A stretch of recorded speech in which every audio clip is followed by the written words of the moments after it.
Good afternoon, everybody. Thanks for joining us today to learn more about the FLSA's new salary levels. Today we will have Jim Jones, our General Counsel, and Teresa Possern, our HR Manager. If you have any questions throughout the presentation, please just type them into the chat box and we'll be sure to answer all of them before the end of the presentation. And we will also follow up with a copy of the presentation as well as the recording, just so you can keep it on file. With that said, we'll go ahead and get started with the presentation. Thank you. Hello, everyone. I hope everyone's having a great day. And thank you again for joining. As Amanda said, my name is Teresa Possern, and I'm the HR Manager here at Resourcing Edge. So what we're going to go over today, here's the agenda for the day. So during the presentation, we're going to go over what the new FLSA rule actually is. We're going to see what has not even changed. We're going to go over a video, what it means to your employees, and then we're going to go what you need to know and what you need to do to comply with the new rule. And also, I bet a lot of y'all have heard lately of some updates that are going on with the new rule. So we'll end with the new updates and what y'all need to look out for. So with that being said, I'm going to pass it over to Jim, and he's going to get started on what actually is the new FLSA rule. Jim? Hello, everyone. Hi, this is Jim Jones, General Counsel of Resourcing Edge, and now we get to go to what the heck is this new FLSA overtime rule everybody's talking about? Why should I worry about it? Well, what the new rule is, the rule is extending overtime protections to about 4.2 million workers who are currently not eligible for federal law protection for overtime. Basically, the level that you needed to pay people to say that they were exempt and did not have to be paid overtime has not changed in an extremely long time. So this rule has been a long time coming. On a personal note, I wish they had kind of staged it in stages instead of going all at once the way they did, but this is how they've done it. Workers now, the rule is going to be this. Workers who do not earn at least $47,476 a year, which is $913 a week, have to be paid overtime, even if you already have them classified now as a manager or a professional, typical white-collar exemptions under the FLSA. And the Department of Labor is going to increase the salary threshold every 3 years. That's actually fairly good news, because initially under this new rule they were going to increase it every year, but they backed off of that a little bit. So for now, this is going to start on December 1st of this year. You got to have to, if you're going to have anyone be salaried, they're going to have to be paid at least that $913 a week. And the next time it's going to raise up, it's going to be at January 1st of 2020.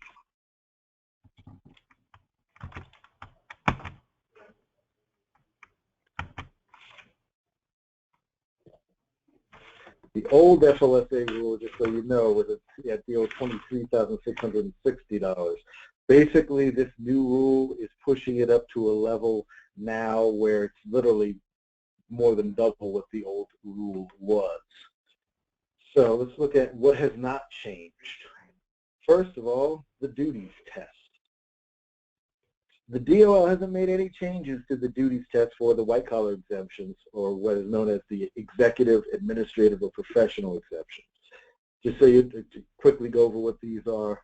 The executive, this is someone who is in control of a very delineated section or division of your company. They have at least 2 equivalent full-time people, or the equivalent of full-time people could be 4 part-time people reporting to them.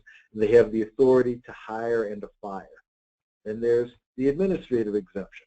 Administrative people they do paperwork, they don't do any kind of manual labor, and they have the ability, they affect policies and decisions that have the ability to actually affect the company, and they have some independent judgment in how they deal with these policy and administrative duties. There's also the professional exemption. Those are exemptions such as doctors or lawyers, folks with a professional degree that took time to get, and they have to maintain that professional degree.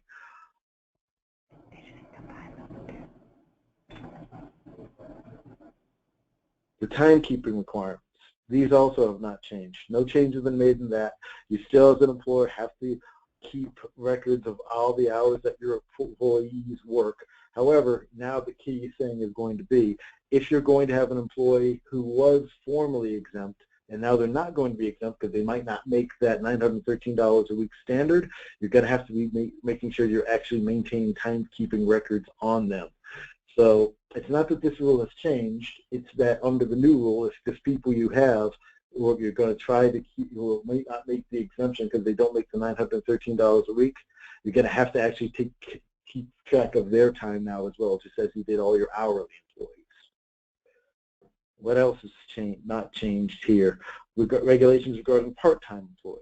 The DOL hasn't modified any regulations to accommodate workers who perform exempt duties on a part-time basis. Even if an employee only works 2 days a week, he or she must earn the full minimum salary, that $913 per week, in order to be considered exempt. Also, what also haven't changed are jobs that are excluded from the salary test. Typically, types of jobs that are excluded are outside sales. They are exempt from overtime, but also exempt from minimum wage. Teachers and professionals, such as myself, or lawyers or doctors, get the learned profession exemption. Teresa? Yes. So now we're going to go over a little bit. I have a little video to show you that was put together by the Department of Labor on what and why the reasoning is for this change. So here we go. Watch the little video. On the road of life, Sam and Maddie both work hard to make ends meet. Sam's a manager at a retail store. Maddie heads up human resources. They're both trusted with very important responsibilities. They put in well more than 40 hours a week, often 50, 60 or more, but without a dime of overtime, because outdated rules say they earn too much to qualify for time and a half. Sometimes their long hours break down to being paid even less on an hourly basis than the minimum wage. Overtime regulations for white-collar workers are out of date. The current salary threshold is so low that it's often hard for employers to determine who qualifies. That's why President Obama directed the Department of Labor to update the rules, making them simpler for workers and businesses. Now, millions of Americans will be entitled to overtime pay when they work extra hours. What does this mean for Maddie and Sam? Well, Maddie earns $40,000 a year. Since that's below the new threshold for salaried white-collar workers, she qualifies for overtime pay.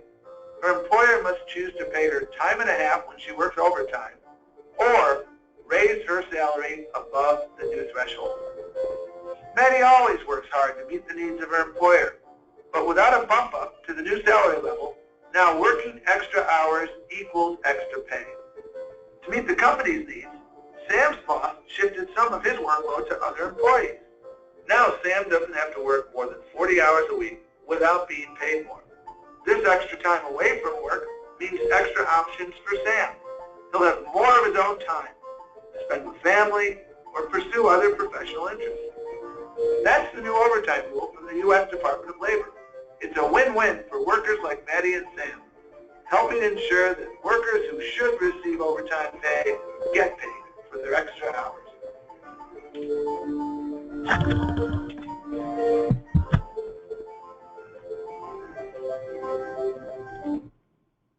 Okay, so now I bet you're all wondering, but what does it mean for me as the employer? So we're going to go over now a little bit of what it means to you and what you need to keep in considering whenever you are making these changes by deciding what you're going to do by bumping up their pay, reclassifying them. There's a lot of things that you might need to consider. So here are 6 things that me and Jim are going to go over with you on what to consider when going through them. First, we want to identify what employees are actually impacted by it. We want to assess whether changes are needed or what types of modifications are possible, considering all the costs, not just the raises of the pay. There's a little bit more that can go into it. 4, we want to develop a communication plan, review the policies and practices, and then ensure changes are made on time.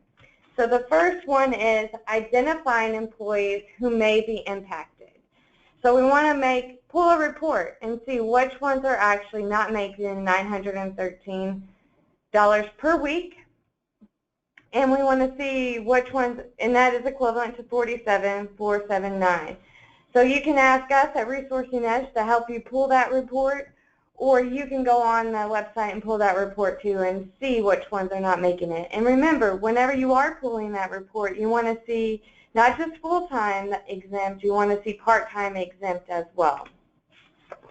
And so Jim now is going to go over what you need to do now by assessing whether changes are needed and what types of modifications are possible. Are you ready, Jim? I am. Okay, so after we said we pull the report, we identify which workers are below the threshold, you figured out, okay, who are the people who are impacted by this rule. You're going to need to estimate the extent to which they work more than 40 hours in any week and how many hours they typically actually work. For lots of employers, this calculation could be difficult because it might be hard to determine how many hours those employees are working if they're off-site too. You do have several options here on how you're going to do this. One, you could reclassify the employees. Employees who are going to perform exempt duties who earn below the $19.13 per week have to be classified as not exempt if their salaries are not going to be raised above the threshold. For example, this is like, say you have somebody who is only earning $30,000. Unlikely you're going to give them a $17,000 raise. So at that point, you're going to have to do something along the lines of making sure that you're reclassifying them. You're going to want to make sure that you can actually accurately track their hours and ensure that those employees are not engaged in any off-the-clock work. Just if you engage in work that's off the clock, you can still be liable for it. In an argument that later you didn't quite know about it really doesn't help you that much, because as the employer, you are responsible for the hours that they have worked, and generally what you get is a disgruntled employee later claiming, oh, they knew I was working those hours. And if you have a dispute whether or not you knew or didn't know about the hours, the Department of Labor is generally going to believe the employee and not the employer. If the bottom line here, if you want to make sure that you're accurately tracking their hours, not engaging in any off-clock work, if the impacted employees actually have work that varies from week to week, you could consider some less traditional form of overtime payment, such as the fluctuating work week. But for the most part, the traditional way of paying time and a half is usually the easiest way to handle paying them the right amount of money. Now, the other option you possibly have is, as I said before, if you had somebody earning $30,000, you're most likely not going to give them a $17,000 raise. But if you have somebody earning, say, $44,000, $45,000, well, getting them to the $47,000 threshold isn't that bad of an option. It would take care of a lot of the issues of worrying about tracking the hours. So that might actually be the better option for folks who are kind of right on the cusp of what the new threshold is going to be. You also may wish to take advantage of the DOL's new rule on small amounts of commissions or non-discretionary bonuses to be attributed to that salary. We're going to go into on the next slide. I'll go into a little more detail about that. In that method, there's a way to do additional payments that don't go into the regular salary that get you up to the threshold amount. Another option you have here is, of course, restructuring. In some cases, best option might be just to restrict the workforce or the particular jobs. In other words, it might make sense to remove some responsibilities from the group of employees so they can complete their jobs in 40 hours or under 40 hours while remain being classified as non-exempt. At the same time, you might try to transfer responsibility to another group who have had their salaries increased to remain exempt. So it might just be a shuffling of the duties between a couple of groups of your employees. Another type of restructuring may be necessary, however, if you find that employees in a single job group who could be classified as exempt while others might not be. The FLSA isn't going to require that all employees in a single job be classified as employees as non-exempt. If that makes depending on what makes sense from a management perspective. And bottom line, you need to look at your workforce, look at the work that's being performed, and figure out, okay, in terms of this new rule, where does it make sense for me to shift these duties if it doesn't make sense for me to push everybody up who's under the threshold amount to the threshold amount. In other words, if you have people who are $30,000, you want to give a $17,000 raise to. You have to look at your workforce as a whole, figure out how the work is being done, and figure out where it makes sense to shift job duties around. Now, on to the next slide. alternate right. methods for meeting salary thresholds. Now, this is where I was noting before that there is another way. Instead of just giving them the raise, there's also other monies that could count towards it. Basically, you have a limit of you have a 10% of their pay that could be done in this other way. In other words, you can use commissions, non-discretionary bonuses, or other compensation to kind of, in a more of a lump sum, get them over the threshold amount. Now, unfortunately, there's a limit to that, and that limit is that it's 10%. We can't just say by the end of the year you've paid them half of the threshold amount and then give them the other half at the end of the year. It's only this 10%, which basically comes down to, if you're looking at the threshold, that 10% amount is $4,746. And that 10% further has to be paid out at least quarterly. In other words, that $4,746 has to be divided by 4, and each fourth section of that has to be paid in a quarter. So you can do that with a bonus, you can do that with commission, you can do that with other incentive compensation, but just keep in mind that that 10% of it could be cut up into 4 parts, and each one of those parts paid in a quarter. Okay, Teresa? Yeah. All right, so the next thing to think about is all the costs. So it's obvious that the increase in pay to meet the new salary are the most obvious financial burners that there is, but there's other things that you need to consider as well. For example, benefits. This could be with 401k, short-term disability, voluntary life insurance. It might change the rates as well as yours, of how much you're contributing to it. Some also things is PTO. With the increase in salary, they're going to have an increase in their PTO amount as well, and which is going to increase what you might have to pay out if they do leave. When you reclassify employees who have the same access to the same training programs. So sometimes if exempt employees have better access to training programs, but if you're reclassifying them to a non-exempt status, are they going to still have access to those same training programs? Something to think about, something to consider. Also with management, are they used to having non-exempt employees? Are they going to, do we need to train them on how to approve paid time off, or how to approve timesheets as well? So there could be training managers too on how to manage their own employees with these reclassifications. Finally, it is important to remember that the changes you make will not only impact current employees but future employees as well. How will these changes you make impact your plans for recruiting top employment? What adjustments can be made to migrate any negative impact? Those are huge major things that you need to consider when changing these salaries as well, or classifications. The next thing you need to consider is a communication plan. It's key on communicating to your employees what changes are going to be made, and making these in the most positive light as well. You don't want to just go in there and be like, hey, we're raising your salary because the Obama told us to. We need to go in more positive light, and so they have that trust and they feel valued whenever you go in there. So whenever you are changing someone's salary, you decide they're at 45, so you're going to change them to that 47.5. You're like, hey, we've seen your great work that you're doing. We really want to give this to you as a salary adjustment because we value everything that you put in there. It makes a little bit better communication and getting that trust and value from your employee, which is key. Another thing you need to consider with a communication plan if you're reclassifying them. A lot of times when you're reclassifying someone from exempt to non-exempt, it's kind of a slap in their face to them because they don't feel like they're going to have that promotion down the line because they were a more valued employee being that exempt employee. And now they're that non-exempt employee and they have to keep up with their time because everyone knows how big of a headache that can be. So you need to think of a great communication plan so that they still feel valued when they are changing from that exempt to non-exempt status. And also think about that communication, and now you're going to have to train them as well on how to clock in and clock out, or how to keep up with their time. So that communication piece is key whenever you are changing someone's salary or classification status. All right, Jim, you ready to talk about policies and practices? Sure. Okay, so what do you need to do now?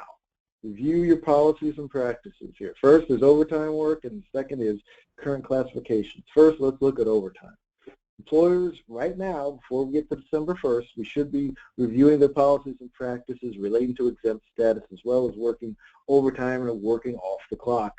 Yeah, keep in mind the new rules may require behavior change by your employees who are reclassified as non-exempt, limiting or prohibiting hours or use of emails or performing of their job duties. Basically, if you didn't have to keep track of their hours before, they weren't keeping track of their hours before, you kind of have to get them into the habit of doing so now, because now the hours are going to count, and the hours are going to count against you if you're not paying them correctly. Similarly, employers may find it helpful to assess their own culture and expectations regarding folks who are performing work outside of traditional working hours. You know, the idea of like, hey, I'm just calling up one of my employees and I'm going over certain aspects of work, you know, for significant amounts of time, basically kind of over half an hour. That's going to probably be considered actual work now that you should be tracking. So you have to be very, very careful about keeping in mind what you're doing when you're making those kind of non-traditional, what you would usually consider off-the-clock work activities with your employees. You got to make sure that you're actually reviewing those policies and make sure you're actually setting forth the expectations in your managers who are going to be responsible for reviewing the employees' work, and also the employees themselves, so they understand what hours they're going to be actually compensated for. Now, with respect to current classifications, you're also going to take the opportunity to kind of conduct a self-analysis of employee classifications to ensure that all your employees are classified correctly. You're going to want to make adjustments now before the new regulations actually go into effect, and you don't want to do it necessarily in the future or kind of on the fly in the middle of them after they've start being enforced on December 1st. You got to consider this approach, and you should probably consult counsel. You can consult us. We also have our EPLI approved panel counsel, the Tree Deacons, who can also assist if you really have some certain complex issues and you feel like you need an attorney to review the issues with you as well, to make sure that you have people classified correctly. And finally, with respect to the latest news, you may have heard in this wonderful election year we're in that Congress is trying to delay the implementation of this new rule. And so the new rule that's supposed to be going into effect on December 1st wouldn't go into effect until sometime next year. The time frame they were looking at was June 1st. It's true, there was a bill that was going to try to have this happen. However, President Obama has already said that if the bill was passed, he's going to veto it. So regardless of whether the bill actually makes it out of the Senate or not, it's going to be vetoed. Bottom line, you have to be prepared to be ready on December 1st, because this is the new rule that's going to go into effect, and that's when it's going to go into effect. Just as a further admonition for you to understand that this new rule is going to happen on that date. The plaintiffs' attorneys have been following this very carefully, and they're basically kind of waiting for December 1st to come around, because they know a number of employers who don't have the benefit of being with a PEO like Resourcing Edge, who aren't being informed about this new rule, still may not know about it, and they may not pay their people correctly, and they are waiting to get those easy wage and hour claims from folks who are now not going to be making enough money to meet the salary threshold. So it's very important that you be ready by December 1st. Lisa? All right, so that's all we have for you today regarding this live. And be ready by 12/1, and we are here to assist you in anything you need here at Resourcing Edge. Call your client account manager or anyone here, me and Jim, will help you come up with that best plan for you and give you a little advice. So does anybody have any questions right now? We'll be more than happy to answer any.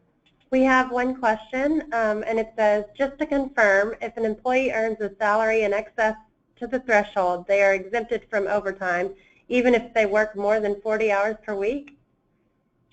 Yes. Yep. Yes, that's right. If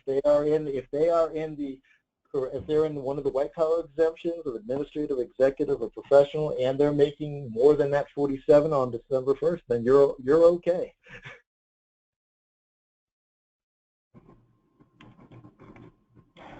If you have any other questions, just feel free to type them in the chat box. We'll wait around for a couple more minutes. But in the meantime, thanks for, a call. Yeah, what about on call? That's the question. If you, I think what they mean by that is, I'll interpret your question. On-call is usually time that you have to take into account for an employee to be paid. But a lot of times when you're talking about on-call, you're not really talking about those folks who are in the white-collar exemptions of, managers or in the administrative, the professional, or the executive.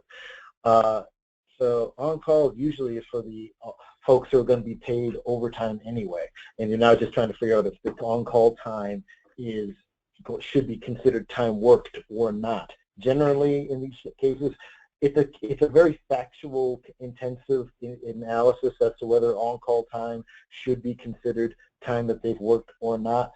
Typically, the factors that you're looking at are how restricted is the employee who's on call. Are there travel restrictions? No, they can't leave town. Are there activity restrictions? They can't do certain things. That's the type of analysis you're looking at. But for our purposes, for this rule, you're really looking at the folks who are in those white-collar exemptions. So more the duties test, you're looking for the white-collar exemptions that I went over before, are more imperative in this analysis than the on-call. okay. The next question is, what about employees who travel to trade shows and conferences? Well, again, in terms of how you're looking at this, trade show and a conference, the concept here again is what type of activities count as hours worked. Generally, if you're going to a trade show or a conference, the thought is that you're engaging in some form of training that is for the benefit of the employer. Therefore, that time counts as time worked, and that should be taken into consideration when you're trying to figure out if someone worked over 40 hours a week or not. Simple example of this is, let's say you have an employee and they go to a trade show that is based on what your organization does. Them going to the trade show, attending the trade show, that is going to be considered time worked. Now if they go off to, say, some form of personal training or some other training that has nothing to do with their job, some deal with a personal hobby that maybe somehow you decided as an employee wanted, hey, employee, you can go and do this because I'm a nice person and I'll let you take that time to go and do it. That doesn't count as time work because that doesn't bring any benefit to you as the employer. Okay. Outside sales that are commissioned, this does not apply to them, correct? Absolutely does not apply to them. Outside sales are not only are they exempt from overtime, they're also exempt from minimum wage. They actually have to meet the criteria of being outside sales, meaning they're engaged in sales, and for the most part, they're not in their office. They're actually outside of the office, as the name of the exemption implies, doing sales. So outside sales not affected by this. Okay. What if the salary person is more than a 5% owner and an officer of the company? Does that person need to keep a timesheet, or will they be exempt from that? Well, if they're an owner, by definition, I'm beginning to think they're going to probably fit within the executive exemption anyway. Or they're going to fit within it. They're going to fit within one of the exemptions of executive or the administrative, most likely. Also, in practical matters, if you're an owner, you're not going to sue yourself for overtime. Okay, so what about employees who volunteer time at fundraising events held at night? Would the volunteer time be counted as hours worked? Well, again, that comes into, is this for the benefit of the employer? If this is an event you're sponsoring and you are, as an employer, it's going to depend on the circumstances, but my answer based on just what I'm hearing from that question is, yeah, because the volunteering time, you don't get the volunteer time as an employee. If you're there on behalf of the employer for the benefit of the employer, you need to be compensated for that time. The FLSA is a very paternalistic statute. It doesn't allow for an employee to say, hey, I know best what's best for me, and I know what the law says in terms of what my hours are worked, but I know better, and I feel I'm going to volunteer this portion of my time and I get paid for it. The employee doesn't have the capacity to do that under the FLSA. They don't have the ability to say, hey, I'm going to decide what hours worked or not hours worked. If it's for the benefit of the employer, they have to be taxed and paid. All right. Does this new rule impact the current exemption for truck drivers? Nope, this is not. No, this is about the collar exemptions. It's not. We're not talking about the outside salespeople, or we're not talking about truck drivers who are under the Motor Carrier Act exemption either. Okay. And then I think we have one more question, and it's basically, how is travel considered for overtime? Well, that can be a very complicated and complex question, but I will summarize it as such. If the travel, it's usually what you're looking at is commute time versus travel between work site time.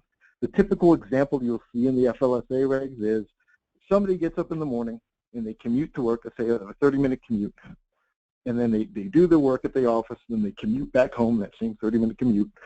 The commute to and from work, not compensable. There's something called the Portal Act passed in the 1940s that came to this conclusion that, okay, people got to commute to work. We're not considering that part of the work day. It's not work. It's not compensable. Now, the other typical type of scenario is same person commutes 30 minutes to work, gets to work, then they say they pick up equipment from the work, and then they drive over to work site A, do some work over there. Then they drive over to work site B, do some work over there. Drive over to work site C, do some work over there. Then at the end from work site C, they go back home. They go back to the actual office. They drop off their tools, then they go home. In that scenario, the drive to their home to the office, not compensable, as part of the commute. Drive from the office back home after the end of the day, not compensable, part of the regular commute.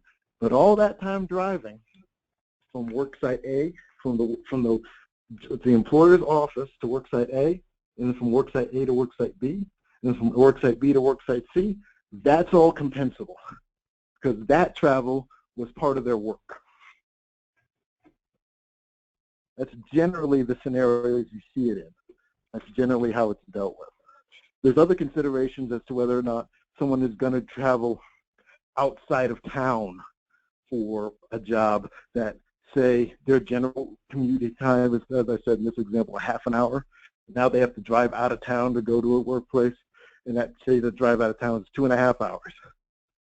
Typically what the regs will say is the amount of time that they have to drive to get to the remote work site that's outside of their usual commute time is compensable. So in my example, while they would have a half an hour commute usually, and that wouldn't be compensable, if they have a 2-hour drive to get to a work site, then the hour and a half, in other words, the time that's over what their usual commute would be compensable.